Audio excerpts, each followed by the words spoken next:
नमस्कार मित्रांनो, तू रे माझा मितवा मालिकेच्या आजच्या भागामध्ये आता ईश्वरी अर्णवला म्हणत असते की तुम्ही हे जे जे काही करताय त्यावरून तुम्हाला असं वाटत असेल की तुम्ही माझं मन जिंकून घेण्याचा प्रयत्न करत असाल. माझी बाजू घेऊन तुम्हाला असं वाटत असेल की तुम्ही माझं मन जिंकाल, तर ते अजिबातच असं घडणार नाही आहे. आणि तुम्ही जे जे काही बोललात ना त्यावरून मला काहीही वाटलेलं नाही आहे. तुम्ही हे जे काही बोललात ते ठीक आहे, तुमच्या बाजूने बोललात, परंतु माझ्या मनावर त्याचा कोणत्याही प्रकारचा परिणाम झालेला नाही. तेव्हा मग अर्णव म्हणतो की हे बघ, इट जस्ट की मी तुला इम्प्रेस करण्यासाठी वगैरे काहीच बोललेलो नव्हतो. हे इतकंच आहे की फक्त मला इतकंच वाटतं की तू माझी बायको आहे, त्यामुळे तुलाही घरावरचे तेवढेच अधिकार आहेत आणि तुलाही या घराचे अधिकार मिळाले पाहिजेत आणि तू या घरची सून या नात्याने तुला कोणी काही बोलू नये इतकंच वाटतं मला, बाकी काही नाही. म्हणून मी हे सगळं तुझ्यापासून खरं तर लपवलं, म्हणजेच तुला कोणालाही काही बोलू दिलं नाही. बस मला इतकंच वाटतं की तू माझी बायको म्हणून तुला कोणीही काही बोलू नये. तेव्हा मग ईश्वरी म्हणते की वाटत असेल तुम्हाला, तुमच्यासाठी असेल किंवा जगासाठी असेल मी तुमची बायको, परंतु मी तुम्हाला कधीही नवरा मानत नाही. तुम्ही किती वेळा लेबल लावा, 10-10 वेळ ओरडून सांगा मीडियामध्ये किंवा आणखी कुठे की बायको आहे मी तुमची, बायको आहे मी तुमची. हवं तर तुम्ही माळ घेऊन जपमाळ घेऊन जपच करत बसा की तू माझी बायको आहे, परंतु मी कधीही तुम्हाला मनाने नवरा म्हणून स्वीकारायला अजिबातच तयार होणार नाही. कधीच नाही, कधीच मी तुमचा नवरा म्हणून स्वीकार करणार नाही. आलं का लक्षात? असं आता ती त्याला बोलायला लागते. आणि त्यावेळेला मग अर्णव तिच्याकडे बघतच राहतो आणि ती म्हणते की तुम्ही त्यामुळे हे जे सगळं काही करताय ना, त्यामुळे माझ्या मनावर त्याचा कोणताही परिणाम होणार नाही आहे. तुम्ही हे जे सगळं काही वागताय ते वागा, परंतु एक गोष्ट कायमच लक्षात ठेवा की कितीही काही झालं तरीही मी तुम्हाला अजिबातच माफ करणार नाही. तुम्हाला जे करायचे ते करा, पण तुम्ही माझ्या मनातून उतरला आहेत. अजिबात माझ्या मनात कधी तुमच्याविषयी जागा निर्माण होऊ शकणार नाही. असं आता ती त्याला बोलते आणि तिथून रागानेच निघून जाते. त्यावेळेला मग अर्णवला आठवत राहतं की कशाप्रकारे आजीला तो बोललेला होता. आणि नंतर आजी पण तिथे रूममध्ये एकटीच बसलेली असते. त्यावेळेला तिला टेन्शन येत असतं की चिंटू माझ्याबरोबर कसा वागला आणि आतापर्यंत त्याने माझा असा कधी अपमान केला नाही, परंतु आज त्याने चक्क माझा अपमान केला, याचं तिला आता वाईट वाटत असतं. त्यावेळेला वल्लरी येते आणि म्हणते की आई आई अहो एशा एकट्या का बसलायत तुम्ही इथे? असं म्हटल्यावर ती आता जरासा चेहरा पाडून बसलेलीच असताना वल्लरीचं बोलणं ऐकून तिला आणखीनच वाईट वाटतं. मग ती म्हणते की आई मला माहिती आहे तुम्हाला काय वाटू शकलं असेल ते. चिंटू आपला असं कधीही आपल्याला आजपर्यंत न बोलणारा आज पहिल्यांदा त्याने तसं बोलून दाखवलं. त्याचं काय म्हणणं असेल किंवा त्याला काय वाटलं असेल याचा विचार तुम्ही केलात, परंतु त्याने तुमचा विचार नाही केला. आजपर्यंत आई तुम्हाला कोणीही उलटं बोललं नव्हतं, परंतु आज चिंटू पहिल्यांदा तुम्हाला उलटं बोलला. त्यामुळे तुम्हाला कळतंय का की काय झालं असेल ते? खरंच खूप चुकीचं केलं आहे त्याने. त्यावेळेला मग आता आजी म्हणायला लागते की हे बघ, मला एकच गोष्ट कळते वल्लरी, की हे जे सगळं काही चाललं आहे ना ते त्या मुलीमुळे चाललं आहे. आजी म्हणते की हो, मलाही तेच वल्लरी म्हणते की मलाही तेच म्हणायचं होतं. हे सगळं जे काही वागतोय ना खूप चुकीचं वागतोय तो. त्यानंतर मग वल्लरी म्हणते की आई मला तर ना आता काळजी वाटायला लागली आहे. ती मुलगी या घरात आल्यापासून ना सगळे वासे फिरल्यासारखे झालेत. सगळं तिच्या बाजूनेच निकाल लागतोय असं वाटतंय मला. त्यावेळेला आता आजी म्हणते की मला तर चिंटूची आणि या घराची आता खूप चिंता वाटते. त्यावेळेला वल्लरी म्हणायला लागते की हो, मला एकच म्हणायचं आई की कितीही काही झालं ना तरीही तुम्ही ही गोष्ट विसरू नका की हे सगळं जे काही चाललं आहे ते या सगळ्या त्या ईश्वरीमुळे चाललं आहे. आणि मला कळतं आहे की तुमची काळजी काय आहे. चिंटू असं का वागतोय तर त्या मुलीमुळे वागतोय ना, हे सगळं सगळं मला लक्षात येतं आहे. पण हे जे काही चाललं आहे त्यासाठी आपण रोखलं पाहिजे. आई आपण असं काळजी करत किती दिवस बसणार आहोत? याच्यावर ना काहीतरी ठोस असा निर्णय घेतला पाहिजे, काहीतरी ठोस उपाय केला पाहिजे, त्याशिवाय काहीच होणार नाही असं वल्लरी सांगत असते. त्यावेळेला आजी म्हणते की आता नक्की काय करायचं मलाही काही कळत नाही आहे, कशाबद्दल काय वागायचं तेही समजत नाही आहे. त्यानंतर मग आता वल्लरी म्हणायला लागते की आई एकच गोष्ट नक्की आहे की तुम्ही या गोष्टींचा विचार करा. ठीक आहे, समजतंय मला तुम्हाला काय वाटतंय ते, पण ना नक्कीच काहीतरी केलं पाहिजे. या मुलीकडे सगळे निर्णय जातील. थोड्या दिवसांमध्ये ती सगळे निर्णय आपल्या हातात घेईल. चिंटूशी बोलून बोलून आपल्याला भुरळ पाडते ती. मला माहिती आहे ना, हे सगळं मुद्दाम करते ती आपल्याला त्रास देण्यासाठी. असं आता ती त्याला बोलून दाखवते आणि तिला पूर्णपणे ती स्वतःच्या बाजूने करण्याचा प्रयत्न करत असते. नंतर आता अर्णव आणि ईश्वरी दोघंजणही रात्री बेडरूममध्ये झोपायला येतात. तेव्हा अर्णव आता ईश्वरीला म्हणत असतो की मिस इंदोर, आता नाईटसाठी म्हणजेच नाईटच्या डिनरसाठी तू ज्या काही डिशेस बनवल्या होत्यात ना त्या अगदी व्यवस्थित होत्या, खूपच सुंदर झाल्या होत्या. खरं तर खूप छान तुझ्या हाताला एकतर टेस्ट आहे, ते मला वेगळं सांगण्याची गरज नाही आहे. I know very well that की तुझ्या हाताला खूपच चांगली टेस्ट आहे. परंतु खरंच मला तर हे पाहून खूप बरं वाटलं आणि ते खाऊनही खूप आनंद झाला होता मला. तेव्हा ईश्वरी म्हणते की हे बघा, मी जे सगळं काही करते ना, या घराची सून म्हणून करते. मला या घराची सून म्हणून सगळे काही गोष्टी मान्य आहेत आणि मी जे काही करणार ते या घरासाठी करणार. परंतु तुम्हाला जर असं वाटत असेल की हे सगळं मी तुमच्यासाठी करते किंवा काय करते, तर ते तसं अजिबातच नाही आहे. मी तुमची बायको म्हणून या घरात वावरत नाही आहे, तर या घरची सून म्हणून मी या घरामध्ये वावरत आहे. म्हणून एक गोष्ट कायमच लक्षात ठेवा की किती काही झालं तरीही त्यांची सून मी बनून राहणार आहे आणि घरातल्या सगळ्या रीतीभाती जे काही माझे कर्तव्य आहेत ते मी नक्कीच पूर्ण करण्याचा प्रयत्न करीनच. आणि त्याशिवाय आजी आणि वल्लरी मामी दोघीजणी चिडल्यात हे मला माहिती आहे, परंतु त्या ज्या प्रकारे चिडलेल्या आहेत ना, त्यांचा राग हळूहळू निवळेल हेही मला माहिती आहे. हळूहळू मी त्यांचं मन प्रेमाने जिंकून घेण्याचा प्रयत्न करीन हे पण मला माहिती आहे. त्यामुळे आता बाकीच्या गोष्टी नको आहेत मला. तुमची बायको म्हणून नाही, तर या घरची सून म्हणून करते. प्रत्येकाशी असलेलं वेगवेगळं नातं मी प्रत्येक ठिकाणी निभवेन असंही ती म्हणते. नंतर मग स्वतःचे हंतरून खाली घालण्याचा प्रयत्न करत असते. अर्णव येतो आणि म्हणतो की मी सिंदूर, तू काय करतेस काय? तू इथे अंथरूण का घालतेस? तेव्हा मग ती म्हणते की मग इथे अंथरूण का घालतेस म्हणजे मी इथे झोपणार आहे ते इथेच घालणार ना. तेव्हा तो म्हणतो की डोंट डू दॅट. हे करण्याची काहीच गरज नाही आहे. तू तुझ्या तिथे बेडवर झोपू शकते, डोंट वरी. हवं तर तुला नको असेल मी तिथे, तर मी इथे खाली झोपेन, परंतु तू तिथेच वरती झोप. ईश्वरी म्हणते की नाही, काहीच गरज नाही हे सगळं करण्याची. तुमची ही रूम आहे, तुमचं हे घर आहे, त्यामुळे तुम्ही वरतीच झोपा नेहमीच्या जागेवरती. आणि तसंही मला खाली झोपण्याची सवय आहे, तुम्हाला ती नाही आहे. त्यामुळे माझी सवय असल्यामुळे मी इथे नक्कीच झोपू शकते. तुम्हाला त्यामध्ये काहीच प्रॉब्लेम नाही वाटला पाहिजे. त्याच वेळेला आता लगेचच ती म्हणते की तुम्ही आता ऐकायचं माझं, तुम्ही जाऊन तुमच्या जागेवर झोपा, मी इथे माझ्या जागेवर झोपेन.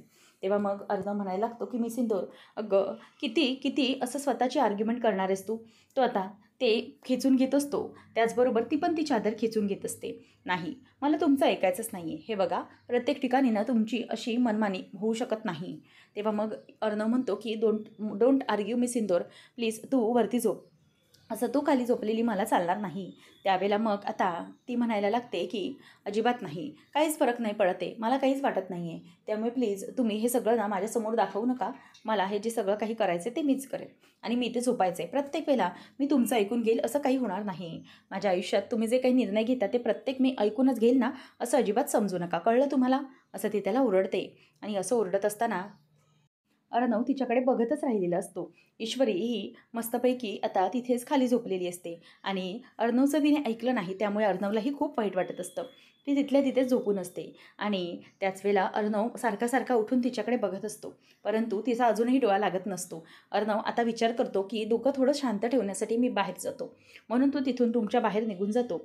ईश्वरी रागारागानेच आता तिथे झोपून असते आणि तो दरवाजा जोरात तोंडावरच असा आपटतो आणि तिकडून रागाने चिडून निघून जातो. आणि ईश्वरी पण तिकडे बघत असते. आता अर्णव खाली उतरतो आणि खाली उतरत असताना स्वतःचं शांततेसाठी तो खाली उतरतो, परंतु समोरूनच त्याला आजी येताना दिसते. तो आश्चर्यचकित होतो की आजी एवढ्या रात्री जागी कशी. म्हणून तो आजीला विचारतो की आजी, अगं तू इथे काय करतेस आणि तू एवढ्या रात्री इथे कशी काय जागी आहेस? त्यानंतर मग आता ती म्हणते की काय करणार, मला जर झोप लागत नसेल तर मला असंच थांबावं लागणार आहे ना. तेव्हा तो म्हणायला लागतो की आजी, मला समजतंय तुला काय होतंय ते, परंतु प्लीज असं स्वतःला त्रास करून घेऊ नकोस. आजी, मी काही मुद्दाम केलेलं नाही आहे, हे सगळं तुलाही माहिती आहे. प्लीज असं वागू नकोस ना, मला समजून घे ना. तेव्हा मग तो म्हणतो की आजी, हे सगळं मी इंटेन्शनली नाही केलेलं आहे आणि हे मुद्दाम तर काहीच घडून आणलेलं नाही आहे मी. तुला माहिती आहे की हे सगळं तुझा नातू नाही करू शकत, तशी वेळ आली होती आमच्यावरती आणि म्हणूनच मला तो निर्णय घ्यावा लागला. मिस इंदोरशी मला लग्न करावं लागलं. हे सगळं मी आनंदाने नाही केलं. मला माहिती आहे, मी लावण्यासाठी तुला वचन दिलं होतं आणि तुझ्या शब्दाखातर तुला आनंद वाटावा म्हणून मी त्या लग्नासाठी तयार पण झालो होतो. परंतु त्याचबरोबर हे सगळं माझ्या आयुष्यात अचानक आलं आणि त्यामुळे मला त्या परिस्थितीला हँडल करावं लागलं. इट्स जस्ट की मला त्यावेळेला काही नाही सुचलं आणि मी जे करायचं ते केलं. मला इतकंच समजतंय आणि तू सांग की मग मी काय करू? तेव्हा मग म्हणून मला लग्न करावं लागलं. त्यावर आजी म्हणते की पण मला इतकंच कळतंय की ती मुलगी तुझ्या आयुष्यात असणं म्हणजे तुझ्यासाठी संकट आहे रे, संकट. ती मुलगी तुझ्या आयुष्यात असणं म्हणजे प्रॉब्लेम आहे. मग तो म्हणतो की सांग ना, काय करू मग मी? तिला माझ्या आयुष्यातून कायमचं काढून टाकू? तिच्याशी केलेलं लग्न मोडून टाकू का मी? आणि मग बाहेर लोकांना सांगू का की ती माझी बायको नाही म्हणून? सांग, म्हणजे तुलाही हे चालणार आहे का की त्या मुलीकडे कोणीतरी अर्णव राजे शिर्केने टाकलेली मुलगी म्हणून बघावं असं वाटतंय का तुला? तुलाही असं वाटत असेल तर मला सांग. ती गप्प होते. तेव्हा तो म्हणतो की हे बघ आजी, तुझे आणि आईचे हे संस्कार नाहीत. तुमचे संस्कार हेच आहेत की स्त्रीत्वाला जपायचं आहे. तसंच मी केलं. मिस इंदोरच्या चारित्र्याला कायमचा डाग लागणार होता. तो डाग पुसण्यासाठी म्हणून मी हे सगळं केलं. आणि प्लीज बिलीव्ह मी, याच्यात माझा काही चुकीचा हेतू नव्हता. हे सगळं केलं ते मी काहीच मुद्दाम केलेलं नाही आहे. प्लीज माझ्यावर विश्वास ठेवा आजी. हे सगळं जे काही तुझा चिंटू बोलतोय ना, ते सगळं एकूण एक शब्द खरा होता. परंतु तुला जे काही वाटतंय ते खरंच खूप चुकीचं आहे. आम्ही कोणालाही त्रास देण्यासाठी किंवा कशासाठीही हे सगळं केलेलं नाही आहे. हे जे सगळं काही घडलं आहे ना, ते घडलं आहे हे एका या सगळ्या गोष्टीमधूनच. आणि एक गोष्ट नक्की की यावेळेला मी काही चुकलेलो नाही असं मला वाटतं आहे. मी जो निर्णय घेतला तो योग्यच घेतला. फक्त तो तुम्हाला पटत नाही आहे. कारण तुम्हाला एकच गोष्ट दिसते ते म्हणजे मी काही वेगळं केलं आहे. परंतु हे कशासाठी केलं आहे हे देखील तुम्हाला समजायला हवं. मी का केलं, कशासाठी केलं, या गोष्टीही तुम्हाला कळतच असतील. असं आता चिंटू तिला बोलून दाखवत असतो आणि आजी बघतच राहते. कारण तो स्वतःचं म्हणणं प्रत्येक वेळी खरं करत असतो. आणि आजी तिथून आता निघून जाते. तिच्याकडे अर्णवच्या प्रश्नांची काहीही उत्तरं नसतात. ती फक्त आता गप्प असते. अर्णव म्हणतो की आजीशी तर मी आता बोललो आहे, परंतु प्रत्येक वेळेला या सगळ्या गोष्टी या समजवायला मला लागणार नाहीत. मग ईश्वरी इथे तिच्या रूममध्ये असते आणि रूममध्ये असताना तिच्या डोक्यामध्ये तेच तेच सतत विचार फिरत असतात. ती आता एकटीच बिचारी रूममध्ये रडत असते. त्या घरात तिला खरं तर नकोसंच वाटत असतं. कारण तिचं माहेर सोडून घरी आलेली मुलगी खूपच दुःखी असते आणि सासरी आल्यामुळे तिला आता त्रासही होत असतो. त्यावेळेला तिला सारखी सारखी सुप्रियाची बोलणी आठवत असतात. कशाप्रकारे ते मस्ती मजा डान्स करायचे आणि सुप्रिया दरवेळेला बोलायची की इशू, मला नेहमी वाटायचं की माझ्या मुलीच्या ना मनातलं मला कळावं. आणि इशू, जशी जशी मी तुला ओळखत गेले ना तसं तसं मला तुझ्या मनातलं ओळखावंच लागलं आणि ओळखायचे मी. त्यामुळे मला खरंच खूप आनंद वाटायचा.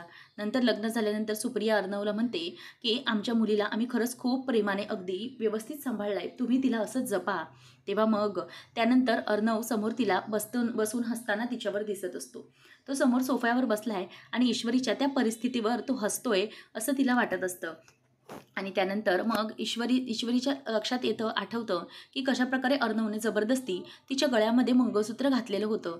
आणि ते मंगळसूत्र घातल्यानंतर ईश्वरीची काय रिॲक्शन होती आणि अर्णव कशाप्रकारे या सगळ्यामुळे खूप खुश होता, हे सगळं तिला आता आठवतं. आणि समोरच बसलेला अर्णव, काय हसताय माझ्याकडे बघून, असं ती त्याला विचारते. आणि उठून बघते तर तिथे अर्णव नसतो. तिला तो होत असलेला एक भास असतो. तेव्हा समोरून अर्णव बघत असताना दरवाजा उघडतो आतमध्ये येण्यासाठी. ईश्वरीचा आवाज त्याला ऐकू येतो म्हणून तो तिथेच दरवाजावर थांबतो. ईश्वरी म्हणत असते की हे काय करताय तुम्ही, म्हणजे आतापर्यंत मला एकच गोष्ट लक्षात आली की तुम्ही हे जे काही वागताय ना ते खरंच खूप चुकीचं वागताय. आणि मला एक गोष्ट कळतीये की तुम्ही मुद्दाम करताय माझ्याबरोबर ना. हे सगळं का केलं माझ्याबरोबर, कशाला करताय मला तर मुळात कळत नाही आहे की तुम्ही मला भेटलाच कशाला. जेव्हापासून भेटलाय ना तेव्हा आयुष्यात फक्त माझ्या प्रॉब्लेमच येत आहेत. किती काही सहन करू मी, मला खरंच काही कळत नाही. हे सगळं कशासाठी करताय ना तुम्ही, मला खरंच कळत नाही. या सगळ्या गोष्टी हे मुद्दाम माझ्याशी लग्न केलं, मुद्दाम माझ्या गळ्यात मंगळसूत्र घातलं मला अडकवण्यासाठी ना.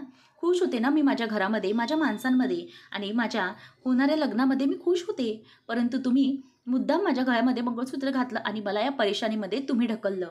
तुम्ही हे सगळं केलं आणि आता माझ्याकडे बघून तुम्ही हसताय. का केलं हे सांगा ना मला. का मला इतका त्रास देताय तुम्ही. माझ्या बाबांचा अपघात, मला भेटलात पहिल्यांदा, रागवलात माझ्यावर, मैत्री केली माझ्याशी, नंतर मग माझ्या बाबांचा अपघात आणि आता हे अचानक माझ्यासोबत तुम्ही केलेलं जबरदस्तीचं लग्न. कसं मी या सगळ्यातून बाहेर पडू मला ना खरंच कळत नाही आहे. मला या सगळ्याचा खूप त्रास होतोय, घुसमट होते माझी. पण मी कुठे बोलू, काय बोलू. प्रत्येक वेळेला मला एक ना एक नवीन काहीतरी सहन करावं लागतंय. आता नाही सहन होत मला. ईश्वरी तिथे आता खूप रडत असते आणि रडतच ती आता तिथेच बसून असते. त्यावेळेला अर्णवला खरं तर हे पाहून खूप वाईट वाटत असतं. त्याच्या डोळ्यामध्ये पाणी येतं की ईश्वरीला इतका सगळा त्रास होतोय आणि इतकं सगळं तिला सहन करावं लागतंय.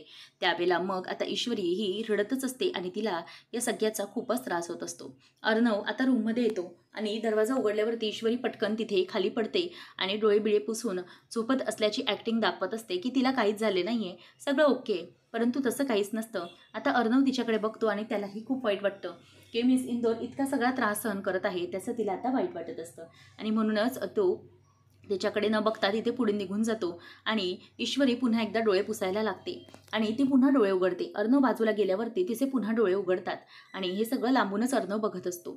मिस इंदोरला होणारा त्रास हा त्याला कळत असतो, परंतु तिला काय सांगावं हे त्याला काहीच समजत नसतं. आता ईश्वरी तिथे झोपून असते. राग अर्णवचा खूप येत असतो, परंतु काय बोलावं काहीही तिला आता सुचत नसतं. ती अर्णव तिथून मागून अगदी हेल्पलेस असतो, कारण जर ईश्वरीला काही बोलायला गेलं तर ईश्वरी अजिबात ऐकून घेत नाही हे त्याला माहीत असतं. म्हणूनच आता तो गप्प असतो. ईश्वरी आता अगदी डोळे बंद करून करून अगदी घुसमटत रडत असते आणि तिला खूप त्रास होत असतो. तेव्हा अर्णवलाही आठवतं कशाप्रकारे ती त्याला बोललेली असते की तुम्ही जगाला ओरडून सांगण्याचा प्रयत्न करा, कितीही काही बोला बोंबला, परंतु मी तुमच्यावर विश्वास ठेवणार नाही. आणि तुम्ही किती वेळा लोकांना सांगा की तुम्ही माझी नवरे आहात आणि मी तुमची बायको, तर तरीही मी ऐकणार नाही. कारण प्रत्येक वेळेला तुम्ही जप मागितलात तरीही मी मनाने कधी तुमचा नवरा म्हणून स्वीकार करू शकणार नाही. कधीच मी मनाने तुमची होऊ शकणार नाही. हे आता अर्णवला वाक्य आठवत असतं आणि त्यामुळे त्या वाक्यानेच त्याला खूप त्रास होत असतो. ईश्वरी पण रडत असते, कारण तिलाही ती जे काही अर्णवबरोबर वागते त्याचा त्रास होत असतो, परंतु तीही या सगळ्याला हेल्पलेस असते. तिलाही या सगळ्याचं खूपच वाईट वाटत असतं. त्यानंतर मग अर्णवची तिथेच चांगली गाढ झोप लागलेली असते. ईश्वरी ही झोपलेली असते. रात्र अगदी मध्यरात्र होऊन अर्णवला अचानकच कसल्या तरी आवाजाने जाग येते. म्हणून अर्णव पटकन उठतो आणि आजूबाजूला बघतो तर तिथेच बसल्या बसल्या तो झोपी गेलेला असतो. ईश्वरी पण रडून रडून तिला कधी डोळा लागलेला असतो तेच तिला कळलेलं नसतं. म्हणून आता तो पटकन बाजूला बघतो आणि बाजूला बघल्यावर घड्याळात बघितल्यावर म्हणतो की अरे बापरे, इतके वाजलेत आणि मला इथेच गाढ झोप लागून गेली. म्हणून तो पटकन खाली बघतो तर तिथे खाली ईश्वरीची पण गाढ झोप लागलेली असते आणि ती अशी कुडकुडल्यासारखी शांत झोपलेली असते, कारण रूममध्ये AC सुरू असतो. त्यावेळेला आता अर्णव बघतो तर मिस इंदोर ही अशी झोपली, अंगावर काहीही न घेता. त्यामुळे तो पटकन येतो आणि त्याची जी बेडवरची चादर असते ती तिच्या अंगावरती घालत असतो आणि व्यवस्थितपणे ती चादर तिच्या अंगावर घालतो आणि मिस इंदोरला व्यवस्थित झोप लावावी आणि ती व्यवस्थित राहावी. खरं तर नवरा म्हणून त्याची ही खूप मोठी काळजी असते, परंतु ईश्वरीला ती काळजी कधी कळायलाच तयार नसते. त्याचं प्रेम आणि त्याची जी काळजी असते ती ईश्वरीला कधीच समजत नसते. ती गाढ झोपलेली असते. अर्णव पूर्ण बाजूने तिच्यावर व्यवस्थित ते कवर टाकतो आणि नंतर मग तिथेच बसतो आणि तिथेच तिच्या बाजूला सोफ्यावर बसून विचार करतो की मिस इंदोर, असं का करतेस तू? इतका त्रास स्वतःला का करून घेतेस तू? मला माहिती आहे की हे जे सगळं काही घडतंय ना, त्यामुळे तुला खूप त्रास होतोय. हे अचानक घडलंय आपल्या आयुष्यात. मी खरंच मुद्दाम नाही केलं हे सगळं. तुला वाचवण्यासाठी मी इतकं सगळं केलं, इतकं मोठं पाऊल उचललं, परंतु तुझ्याच आयुष्यात मी त्यासाठी विलन बनलोय. तू माझं जरा तरी ऐकून घेतलं असतंस तर खरं खूप बरं झालं असतं. पण तू माझं काहीच ऐकूनच घेत नाही आहेस. जे काही घडतंय त्या गोष्टी कशामुळे घडताय, हे सगळं मी का घडवून आणतोय, हे जर तुला समजलं असतं तर तुला तुझ्या सगळ्या प्रश्नांची उत्तरं समजली असती आणि तुझी हा चिडचिड, तुझी त्रासही नसता झाला. परंतु तू तू मात्र काही ऐकायलाच तयार नाही आहे मिस इंदोर. काय करायचं आहे मी? कधी समजणार आहे तुला सगळं की हे सगळं जे काही वागतोय त्याच्यामागचं कारण काय आहे?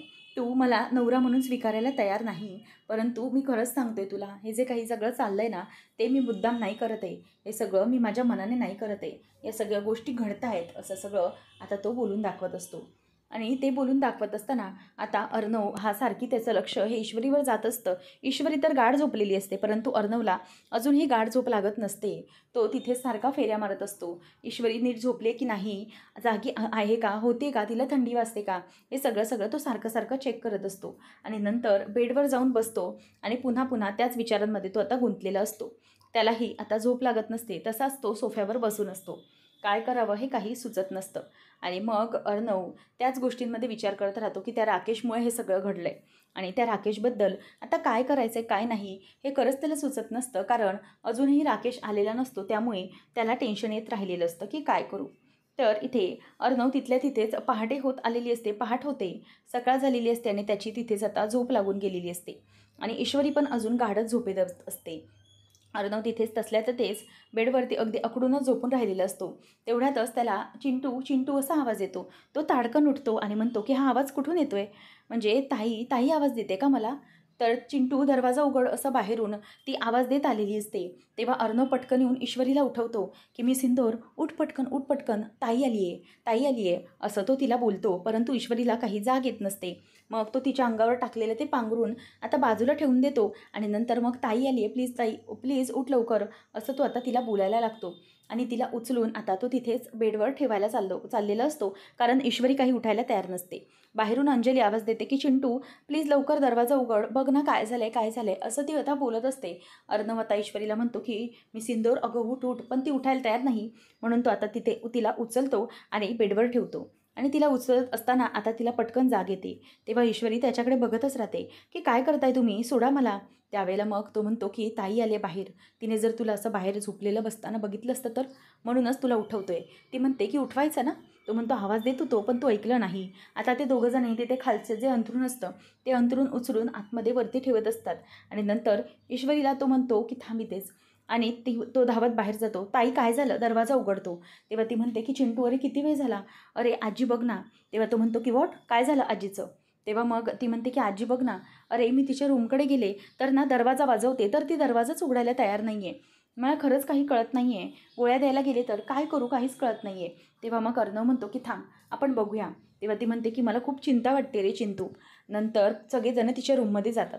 पुढच्या भागात आपण पाहणार आहोत आजी दरवाजा उघडायलाच तयार नसते. अर्णव जोरजोरात ओरडतो की आजी आजी प्लीज दरवाजा उघड, डोंट डू दॅट, प्लीज दरवाजा उघड, काय झालं आहे. तेव्हा मग आता आजीला काही झालं असेल का रे चिंटू, आजीला काही झालं तर नसेल ना, असं म्हणून आता ती खूप घाबरलेली असते. आणि म्हणते की नाही चिंटू. मामा म्हणतो की आता बस झालं, आपल्याला आता हा दरवाजा तोडायला हवा. म्हणून मामा आता तो दरवाजा तोडायला विचार करायला लागतो. आणि त्याच वेळेला दरवाजा तोडत असताना ईश्वरी बघत राहते की काय झालंय.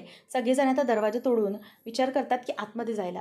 आकाश आणि अर्णव दोघंजणही दरवाजा तोडण्यासाठी आता खूप जास्त जोर लावत असतात. आणि दरवाजा तोडल्यानंतर आतमध्ये आल्यावर आजी तिथेच बेडवर अशी झोपलेली असते. आणि तिला पाहिल्यावर अर्णव विचारतो की आजी काय होतंय तुला, कसला त्रास होतोय तुला. सगळेजण तिच्याकडे धावत धावत विचारतात, परंतु आता आजीला काय होतंय हे कोणाला काही कळत नसतं. तिचे डोळे बंद असतात. आजीला अंजली हातबीत लावून बघत असते. तेव्हा मग मामा म्हणतो की अर्णव आपण डॉक्टरांना कॉल करूया, आजीला काय झालं असेल काय झालं असेल आईला, असं म्हणून आता सगळेजण खूप टेन्शनमध्ये असतात. आता नेमकं काय करावं हे त्यांना काहीच कळत नसतं. त्याचबरोबर इथे आता मामी म्हणायला लागते की काय झालं आहे ना मला कळत नाही आहे. ही मुलगी ईश्वरी जेव्हापासून या घरात आली ना तेव्हापासून या घराची शांतताच भंगवून गेली आहे. आता या मुलीमुळे आणखी आपल्याला काय काय भोगावं लागणार आहे ना काय माहिती, असं आता ईश्वरीसमोरच वल्लरी बोलून दाखवते. त्यामुळे आता अर्णव हा मामीकडे बघतच राहतो, कारण मामीला त्याने विश्वासात घेऊन ईश्वरीला जप असं सांगितलेलं असतानाही ती मुद्दाम हे सगळे टोमणे मारते. त्यामुळे अर्णवला खरं तर राग येत असतो. आता आजीला काय झालं आहे नेमकं आणि अर्णव यावर काय करणार हे पाहणं रंजक ठरेल. अशाच अपडेटसाठी चॅनलला नक्की सबस्क्राईब करा. धन्यवाद.